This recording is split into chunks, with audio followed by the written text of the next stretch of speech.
ఈ నెల 17వ తేదీన ప్రధాని నరేంద్ర మోదీ ఒరిస్సాలో పర్యటించాల్సి ఉన్నటువంటి నేపథ్యంలో ఇక్కడ ఆయన సెక్యూరిటీకి సంబంధించి అలాగే క్రౌడ్ పూలింగ్కి సంబంధించి క్రౌడ్ మేనేజ్మెంట్కి సంబంధించి చాలామంది ఉన్నతాధికారులకు ఒడిస్సా ప్రభుత్వం కొన్ని ప్రత్యేకమైనటువంటి బాధ్యతలు అప్పగించడం జరిగింది. అయితే దీంట్లో పెద్ద వింతే ఉంది, విశేషమే ఉంది. జనరల్గా ప్రధాని వచ్చేటప్పుడు కాస్త జనం ఎక్కువగా వస్తారు కాబట్టి వారిని అడ్డుకోవటానికి క్రౌడ్ మేనేజ్మెంట్కి గట్టిగానే సిబ్బందిని ఉపయోగిస్తారు, ఇది సహజం. అయితే ఇక్కడ విచిత్రం ఏంటి అంటే 1 సంవత్సరం క్రితమే చనిపోయినటువంటి అధికారికి కూడా డ్యూటీ వేశారు.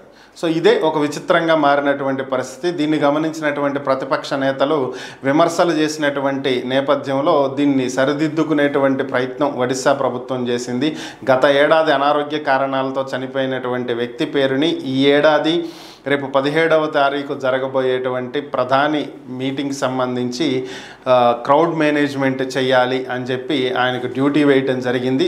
కొంతమంది అధికారుల పేర్లు ఉన్నాయి, వాళ్ళల్లో ఆయన పేరు కూడా ఉంది. దీంతో ఆ పేరుని తొలగించినటువంటి ఒడిస్సా ప్రభుత్వం ఇప్పుడు మరొక అధికారికి ఆ స్థానంలో డ్యూటీ వేయటం జరిగింది.